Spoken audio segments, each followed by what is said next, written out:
On Monday, October 16, 2023, none of us Warani, Riris, Sri, Hana, Yen, Amel, Aim, Vina, and Tiara as members went together to the city of Surakarta. We divided into two groups. Rani and Sri went on a motorbike, while the others rented a car. Our destination was to visit the National PERS Museum in Surakarta, located at Jalan Gajah Mada, nomor 59 Timuran, Kecamatan Banjarsari, Surakarta City.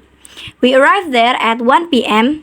Upon reaching the museum, we were greeted by Mrs. Ayu, who was very humble and friendly. The National PERS Monument is a special museum dedicated to the national PERS in Indonesia, located in Surakarta, Central Java.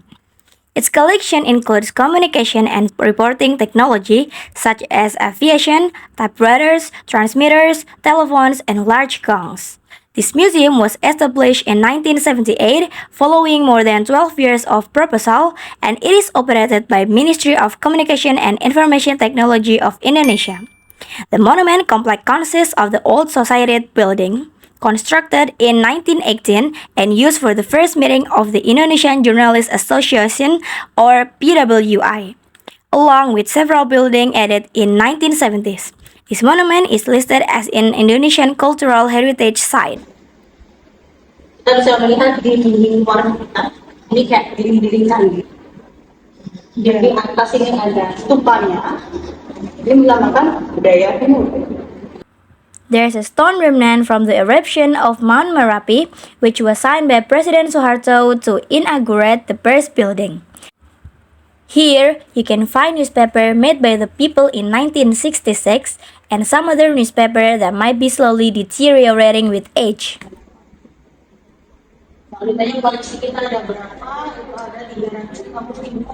In this room, there are photos from the inauguration of the Monument PERS building. There, the tradition of Boyong Bukit is held, attended by Suharto and his wife, marked by a gunungan or a wayang kulit in the center of the room. There is also a complete history of the development of newspaper in Indonesia. There are a collection of newspaper from various eras, as well as magazine, also a newspaper written in Javanese script by Javanese people and printed in Indonesia without any contribution of money from the Netherlands. Furthermore, on the walls, you can find the history of the Indonesian PERS monument along with information about the key figures who played a significant role in the establishment of the PERS Museum.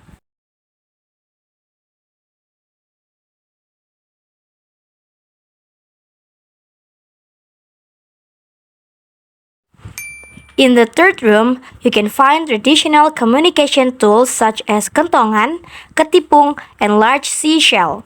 Those were used by people in ancient times to communicate, such as sending information from the port and so on.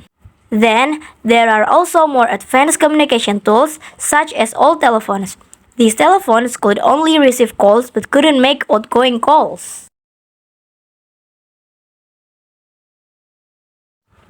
The first radio transmitter hidden in the crater of Mount Lawu and kept in a local resident's house in the Kot Pen area, which is why it's now called Radio Kambing. Di sebelah sini ada kandang kambing.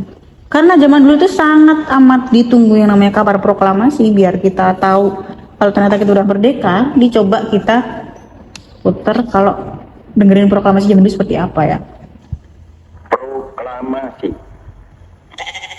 kami bangsa Indonesia dengan ini. The Monument PERS also houses a collection of typewriters and cameras, ranging from the oldest to more advanced ones. You can see parachuting equipment and shoes belonging to Trisno Yuwono, a military officer and journalist who had a passion for skydiving. There's also a camera that belonged to Muhammad Syafruddin, a journalist in Yogyakarta who was attacked by unknown assailants and tragically passed away. There are also some biographical details and legacies of influential figures who have contributed to the development of mass media in Indonesia. In this third room, there's a map showing the distribution of newspaper in Indonesia, allowing you to identify a region where newspaper distribution wasn't registered in the database, such as in East Kalimantan and Gorontalo.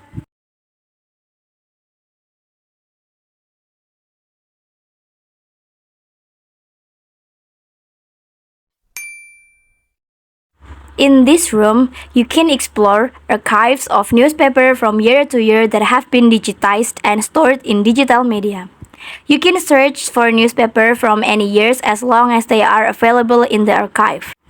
There is also a stack of relatively old newspapers that have been preserved using cloths, allowing you to read and pursue these newspapers.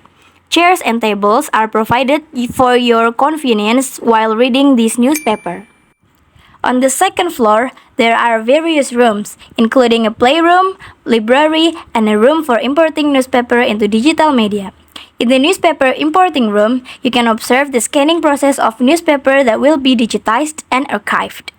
However, you can only view the process through glass as you are not allowed to enter the room without appropriate personal protective equipment, including a mask, gloves, and safety glasses.